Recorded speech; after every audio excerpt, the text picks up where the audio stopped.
Hindi ba nahirapan ang iyong mga magulang sa pagpaaral sa iyo sa ngayon? Nahihirapan po.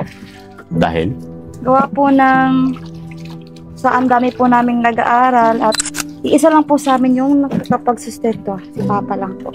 papa mo lang. Si Mama po ay walang trabaho. Dito lang po siya sa bahay. Ilan kayo magkapatid? 5 po. 5. At ikaw ang panganay. Opo. Ikaw ang...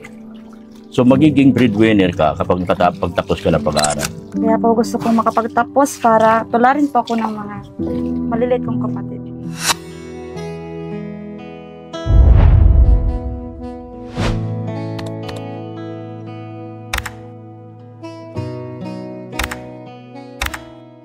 Yes, magandang hapon po mga kalingap.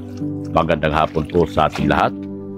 Magandang hapon po sa ating mga viewers, subscribers at mga sponsors. Magandang hapon din po sa ating mga butihing OFW na patuloy pong nanonood at hindi po nag-skips sa ating mga ads. Ganon din po, magandang hapon sa ating mga PWDs. Ganon din po sa ating mga silent viewers. Magandang hapon sa ating lahat. Today is the day. Today is the biggest day na ipapakilala ko sa inyo at ipakikita ang taong tumulong sa atin na makilala natin ng isang matanda na si Manuel. Hindi po lingid sa inyong kaalaman mga kalingap, siya po ay napakagandang babae. Nung una po mga kalingap ay akala ko siya ay napakayaman.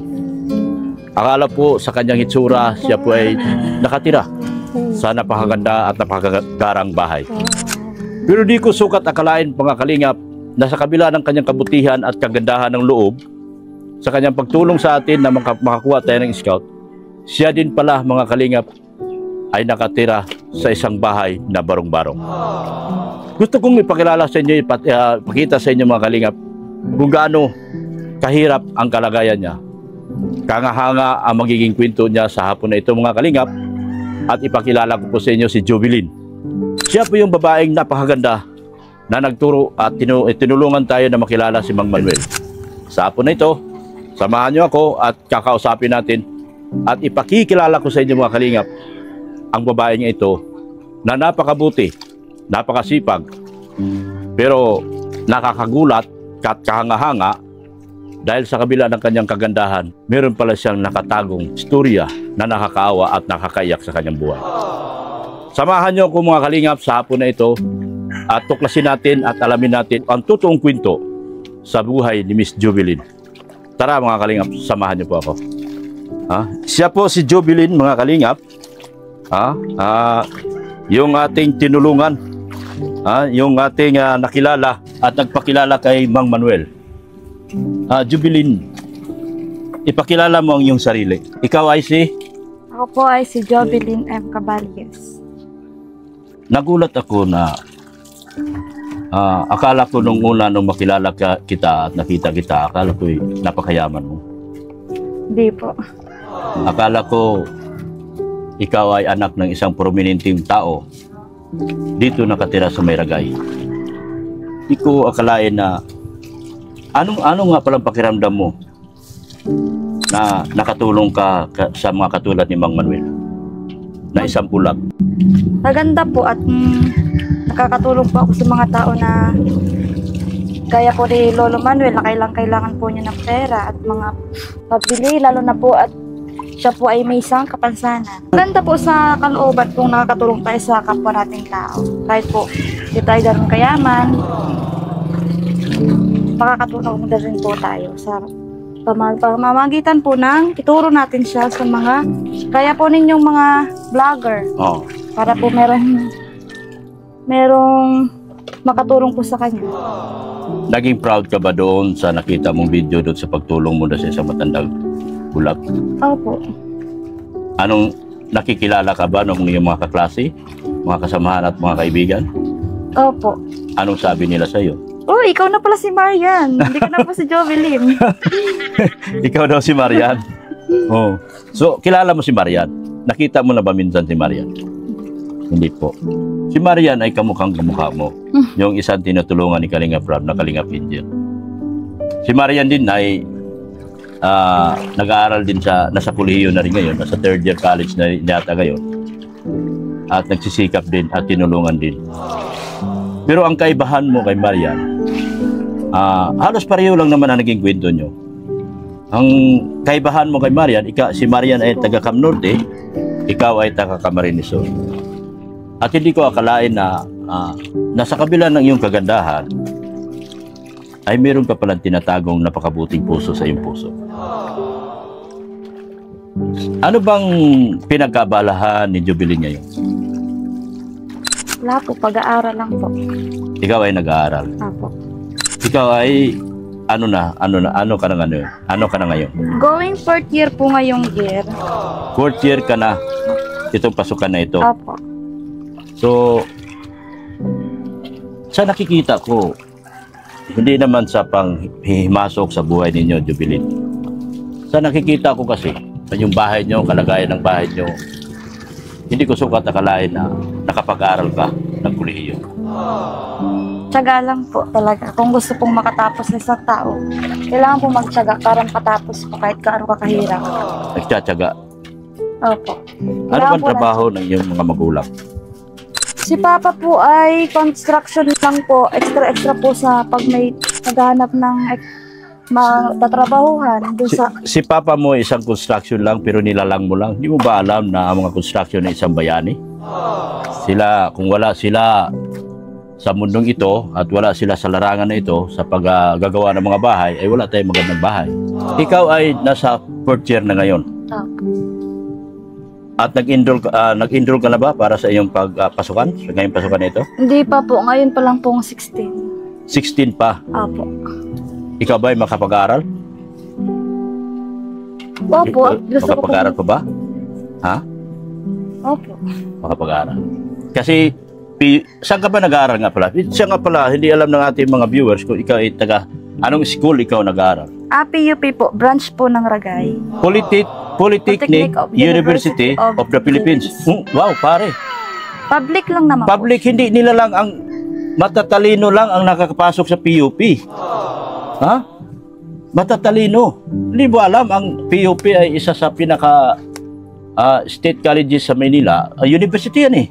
Isang Polytechnic University of the Philippines ay nandyan galing ang pinaka magagaling natin mga journalist, magagaling din natin mga abogado. Yung iba, graduate sa PUP, nag-take ng lawyer, magagaling. Lahat mga nagtapos ng PUP ay matatalino. So, ibig sabihin, matalino ka? Sakto lang po. Sakto lang. Wow, simple. Simpleng sagot lang mga kalingap. Siya nga pala, ano niya ngayong course mo? Human Resource Management. Human Resource Management. Anong pangarap mo sa buhay? Makatapos lang po. Makatapos lang. Anong gusto mong maging pag natapos mo na yung course mo? Maging success po. Successful. Siyempre, di ba? Magiging successful sa buhay. Siya nga pala mga kalingap, tignan niyo po yung kanilang kalagayan po. Pwede mo ba kaming ipakita, habang mamaya natin ipakita, hindi ba nahirapan ang iyong mga magulang sa pagpaaral sa iyo sa ngayon? Nahihirapan po. Dahil? Gawa po ng ang dami po naming nag-aaral at iisa lang po sa amin yung nakapagsustento. Si Papa lang po. Papa mo lang. Si Mama po ay walang trabaho. Dito lang po siya sa bahay. Ilan kayo magkapatid? 5 po. 5. At ikaw ang panganay? Opo. Ikaw ang... So magiging breadwinner ka kapag pagtapos ka ng pag-aaral. Kaya po gusto kong makapagtapos para tularin po ako ng mga maliliit kong kapatid. Magsikap sila kahit wala silang baon. Magpasok sila kahit hindi sila nakakaroon ng baon. Ikaw ba'y nagbo-boarding house? Sa ngayon po. Nagbo-boarding house ka? Hindi ka na nauwi tuwing hapon? Hindi na po. Kasi malayo. Tingin ko dito sa lugar nyo, sila po yung nasa kabundukan po nitong Ragay, Camarines Sur. Sa may Salvacion. Bundok na po ito mga kalingap.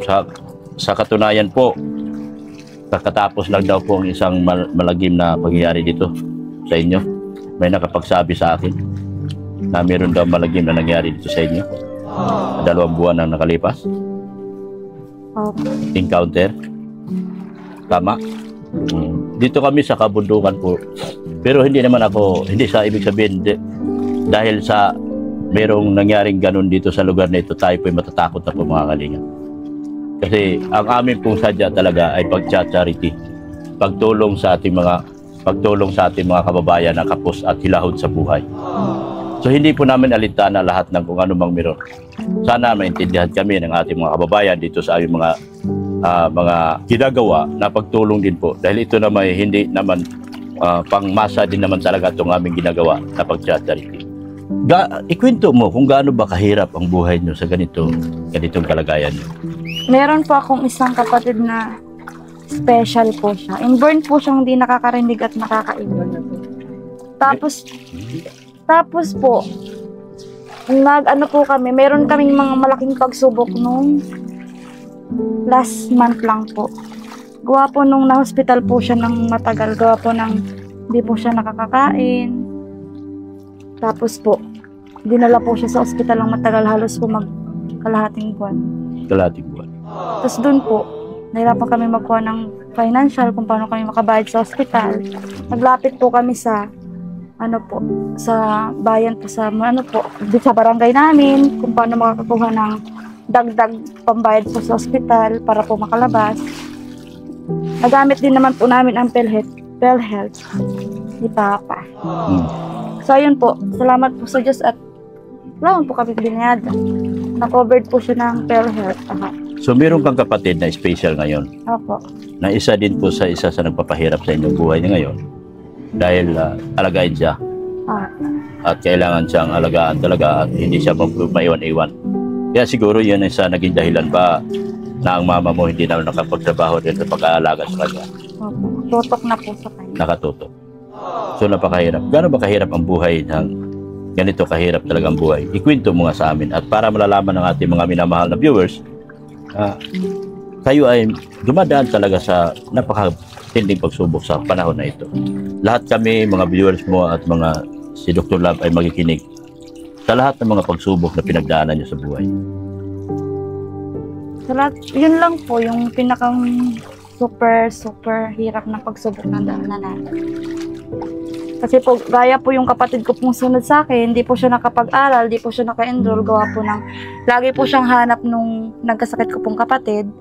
So, kailangan niya pong mag-risk si ate muna po kailangan makatapos bago po siya kasi po walang kasama si mama. So, yung kasunod sa iyo, yun ang hindi nag-aaral ngayon? Hindi siya nakapag-aral? Natigil po siya. Natigil siya ngayon? Anong year na siya? Second year po, ulit. Plus, nag-enroll po siya ngayon, po siya, balik po siya ng first year. College? Opo. PUP pa rin? Hindi na. So hindi na siya makapasa sa PUP kasi back na siya. na po siya. So anong course ang ginawa niya? Gusto daw po niya ng tourism. Tourism. Mabigat 'yon, mahal ang tourism. Public po yun man. Public saan 'yon? Diyan po sa Sibisco sa Pili. Sa? Pili po. Pili, Camarines. Yung ang tawag nito sa Pili, may school doon yung State College. Anong pangalan ng eskwelahan? Katabi ng kampo? Opo, doon siya. Camarines, SOR. Pero doon siya nakapasa siya doon? Opo, doon po siya nakapasa. Doon siya. So mahirap na ngayon, sa tulad ni Papa mo. Siya ba tuloy-tuloy ang kanyang trabaho? Si Papa po? Minsan naman sa ngayon po, kapag kung natapos na po yung inaayos ng bahay, hindi po namin alam kung may trabaho na po siya ulit. So mahirap? Mahirap. Lalo po, dalawa po kaming college, tapos magkahiwalay po, bayad po ng boarding, baon po, tapos yung hatiin pa po ditong gastusin ni na mama. Hirap po. Ikaw nagbo-boarding ka ba? Opo.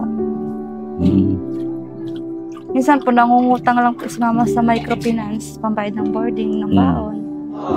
Meron akong iaalok sa'yo. Meron akong nakuhang bahay. Ang inuupahan ko namang bahay, hindi ko naman sinasabing iyan ay malaki naman. Pwede kitang paggawa ng kwarto doon para sa iyo. Kung gusto mo, para matulungan kita sa iyong at sana matulungan kita, paggawaan kita ng isang kwarto doon. Kung papayag ka. Habang kasi kami pupunta lang kami ni Red Sail, 3 times a week lang. At tapos kami. Para makatulong na lang sa nanay mo, hindi na magbabayad sa'yo ng boarding house. Gusto mo doon ka tumira? Ayos lang po. Libre Para na po, lang? ano po, bawas pong gastusin po. Bawas gastusin. O meron ako, bayad na. Binayaran ko na yung bayad. Ngayong araw na ito, naghanap kasi ako ng bahay. At meron ako nakita. Yun ang maibigay ko munang tulong sa inyo ngayon. Sige. Habang nag-aaral ka. Pero sana, dito sa kwento nating ngayon, sana may mabubuting puso na matulungan ka rin. Kahit na kung magkano man lang, para may tulong mo rin doon sa mga kapatid mo. At saka yung boarding house mo, parang sagot na siguro natin yan. Siguro pwede na namin sagutin, pwede na namin sagutin yung boarding house mo. Gagawaan kita ng kwarto doon, meron ako nakuha kwarto doon, malapit sa ospital. At doon ka namin patitirahan kung papayag ka. Papayag ka, ma? Oo. Kung papayag mama mo. Kung hindi naman ako namimilit. Kasi yun ay tulong ko muna, pasiunang tulong ko sa inyo ngayon, pamilya nyo. Dahil meron ako nakuhang bahay na dito. Ako kasi magko-concentrate na dito sa Ragay na mag-vlog talaga. So kung gusto mo, matulungan ka namin, iaalok ko muna yung paggawan ka namin ng kwarto doon. Pero magkano ba boarding house dito? Yung, para malaman ko lang. 700 po sa... 700 lang. Mura lang din pala. Sagot na ng titas ko yan. Sabi mo, salamat titas. Salamat po, titas. Oh, yan Sabi mo, titas, salamat po. Titas, 700 lang naman pala ang isang kwarto dito. Gusto mo ba kaming itour sa bahay nyo? Sige po. Bakit ka nahiya? Nahiya ka bang ipakita ang bahay mo sa mga viewers natin? Maliit lang po ang bahay namin at makalat pa po. Para ipakita lang natin sa kanila yung kalagayan mo talaga, kung gaano kaluwag ang buhay nyo. Di, sa totoo lang, gaano kahirap ang buhay nyo ngayon. Gusto natin ipakita sa mga tao. Sige. Sige. Pwede ko ba pasok sapatos ko? Sige na po. Hindi ba ako nakakadumi? Sige, naglilinis. Ito ba yung bahay ninyo? Opo. Dito lang po kami natulog. Dito ka. Yan. So, ito nyo yung bahay nyo. Opo. Paano kayo nagkasya dito matulog? Pag ganun po yung higa. 1, 2, 3, 4. Kasya ba? Kasya kayo? Kasya po, siksikan po. Siksikan. Grabe. Ang bahay nila mga kalingap, made of kawali lang, sawali. Made of sawali at saka tabil-tabil lang po mga kalingap.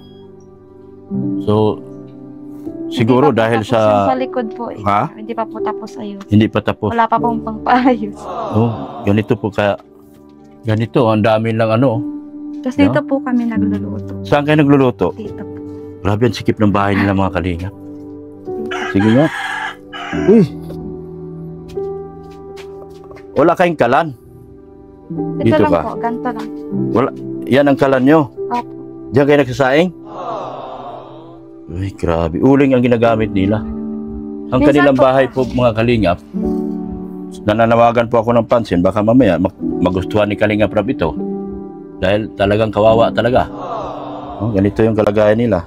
Isang batang napakasipag, mag-aaral, sa kabila ng kanilang kahirapan, patuloy siyang lumalaban sa buhay. Kaya makikita niyo po mga kalingap kung gaano kasikip yung kanilang bahay.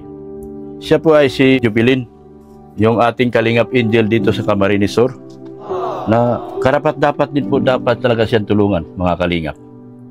Yun. So, kung sakaling may tutulong sa iyo dito sa ginagawa natin pagbablog, anong gusto mong iparating doon sa mga tutulong sa iyo? Sa lahat pong tutulong po sa akin, marami pong salamat po agad. Pag may nagtulong po, ipapagawa ko na lang po yung kwarto po doon sa likod. Ang kanila pong bahay mga kalingap ay made of sawali lang po. So, ang liit po talaga. Akala ko talaga, sa totoo lang, nung makilala at nakita ko siya, napakayaman niya. Kaya nailang ako. Nung pinuntahan ko siya rito at hinanap ko kasi dumating kasi kami rito kanina, hinanap ko siya. Nakita ko, nakatira pala siya sa ganitong bahay. Na need din pala talaga niyang tulungan. Pero isa silang babaeng batang kahanga-hanga dahil sa kabila ng ganitong pamumuhay nila, nakuha pa niya mag-aral sa kolehiyo. At siya po ay graduating na this year. Pero itong 1 year pa po. 1 year po. Ha? 1 year po. 1 year pa. Yeah, next year. Hindi. Graduating na po sa 3rd year, 4th year college po siya papasok ngayon. Pero sa aking palagay, mas kailangan niya ng tulong natin ngayon mga kalingap. Dahil dumating na yun sa punto na walang-wala na talaga. Opo, walang. Nangungutang lang po ako sa ka-boardmate ko ng pambaon minsan. Baon po. Pambaon? Tapos babayadan ko na lang po pag nagpadala si Papa. Oo. Grabe, ganun kahirap ang kanilang buhay mga kalingap. Tapos ang trabaho ng Papa mo bilang isang construction worker, paminsan-minsan lang. Opo. Minsan may kinikita, minsan may trabaho, Minsan po. minsan wala. Mas lamang ang wala. Opo. Yan. So, nagpasalamat tayo dahil siya po scholar.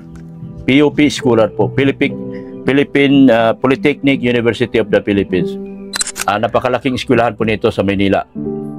Kapag ang anak mo sa Maynila pag nakapagtapos sa Polytechnic University of the Philippines, ay ano talaga. So, napakaswerte nila dito sa Ragay dahil meron silang PUP at meron silang scholarship talagang matatawag.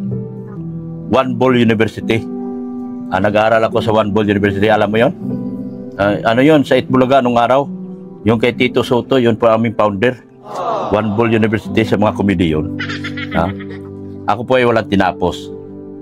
Pero makita ko lang siya na napagtapos ko mga kalingap. Natulungan ko sa taon na ito na 1 taon po. At mabigyan ko po siya ng tulong mula sa ating mga titas po, sa mga taong may mga puso at malasakit. Isa na pong achievement para sa akin. Meron na tayo napatapos sa kolehiyo, yung siya po ay nasa ngayon, manager na po sa McDonald's sa Manila. Nakapagtapos sa Camarines Norte State College na tinulungan din natin. Katulad mo, graduating din nung tinulungan ko. Siya ngayon po ay nasa Maynila na po bilang isang manager na po sa McDo. So sana ito matulungan din natin si Jubilin. Simple lang po ang kanyang pangarap. Ano po pangarap mo? Makapagtapos po para maging successful. Makapagtapos po para po makahanap po ng mas magandang trabaho. Mas maganda. Matangkad po siya mga kalingap. Matangkad po siya, hindi po siya kung tingnan nyo, mas mataas pa yata siya sa akin. So, pwede po siya kung gugustuhin po ng aking boss na Kalingap Rob, kung pwede po niyang tulungan at pumunta dito sa Camarines Sur at makita ang totoong kalagayan ni Jubilin, handa ko po siyang ibigay kay Kalingap Rob. Iyon po ang dahilan kung bakit ako nangungupahan ng bahay dito ngayon sa Camarines Sur, sa Ragay, para pa mas lalong lumaganap at lumaki ang pagtulong ng aming boss Kalingap Rob po. Kaya po ako ay nandito sa Ragay ngayon. At meron na po tayo nakuha ang bahay. So Jubilin, tara, lalabas tayo. So ganito po kahirap ang buhay nila mga kalingap. Ito dito ka Jubilin. Yan Paano iupo ka dyan? Yan. So ganyan po. Yan Napakagandang babae. Nakatira sa isang barong-barong napakaliit na bahay. 6 sila. Ilan magkapatid? 5? 5. Tapos tate, paano tulog nito? Hindi ko malaman paano matulog ng ganito. 5? 2 lang kami ni Mrs. Love. Masikip na ito Pero sa totoo lang. May dugtong lang po dito po. Para hindi po mahulog. Dinudugtungan dito. Dinudugtungan dito ng upuan para lang sila magkasya. Dahil ako ay naawa sa iyo at gusto kitang matulungan sa iyong pag-aaral. Dahil nakita ko na ganito kahirap talaga. Ipakita mo, sir, yung kanilang bahay. Grabe talaga. Ikutin mo po, sir. Yun, grabe ang bahay nila mga kalinga po. Walang kagamit-gamit, napakasikip. Kaya ako, ilitik pa nila, tig 150 lang po ito. Talaga, meron pa silang ceiling fan, 150 din. Pero kahanga-hanga dahil sa kabila ng kanilang hirap sa buhay ay napakaganda ng kanyang pangarap at hangarin para sa kanyang pamilya. Anong gusto mong marating para sa pamilya mo pagdating ng araw? Magkaroon po sila ng maayos na higaan. Pakilakasan daw. Magkaroon po silang ng maayos na higaan, magandang bahay. Gusto mo sila magkaroon ng bahay? Opo, siyempre. Gusto mo sila mabigyan? Baka nag-boyfriend ka na, baka mamaya pagkatapos mo, sa boyfriend ka lang tutuloy. Hindi po. Ang aming pagtulong po mga kalingap ay taos puso po. Kaya po ako nandito At sa awa ko, na nakita ko talaga ang totoo niyang kalagayan, naawa ako sa kanyang at gusto ko siyang tulungan. Dahil sino ba namang magkakala sa ganito kagandang babae na meron pala siyang napakahirap na buhay at na meron pala siyang magulang na hirap din sa kanila magkakapatid. Pero nakahanga-hanga ang kanilang buhay dahil desidido sila mag-aaral at magtapos sa kanilang pag-aaral. Sila po yung karapat-dapat na tulungan, mga kalingap, dahil ito po isang halimbawa po ng mga batang may pangarap na marating sa buhay. Kaya sa hapon ito, Jubilin, bibigyan kita ng tulong, pasiunang tulong po mula po sa akin channel. Tanggapin mo ang una kong tulong. Buka ang kamay mo. Yan. 500, 1,000. Yan. 1,500. Pasiunang tulong ko yan sa inyo ngayon. Thank you po. Anong gagawin mo sa pera mo? Bibigay ko po kay mama. Itutulong mo kay mama. Sana sa vlog natin ito ay mayroong maawa at sana sa pamamagitan ng vlog na ito at ito ay may maantig ng puso at matutulungan ka. Lalo dito sa kalagayan po nila, mga kalingap. Grabe po. Ako po ay kanina pa na gusto kong lumuha pero maganda siya eh. Hindi ko maaari, talagang maganda talaga siya, mga kalingap. Nakakaawa, talagang luha, talagang abutin mo kapag ganito ang itsura ng babae na atin tinutulungan. So magpasalamat ka. Ang pasalamatan mo si Kuya Bal, Kalingap Rab, Ate Edna at Ma'am Jack. Sige. Salamat po Kuya Bal, kay Ate Edna po at kay Kalingap Rab. At Ma'am Jack. At kay Ma'am Cha po. Salamat din po sa buong team Kalingap. Sa pamamagitan po ng hapon na ito at pagdating po ni Doc Lab, natulungan po kami. Okay na ba sa'yo yan? Okay na po. Malaking bagay na po. Malaking bagay na yan. So darating pang panahon, sa mayroon pa mga gustong tumulong po kay Miss Jubilin, i-message nyo lang po ako sa mga titas ko po dyan.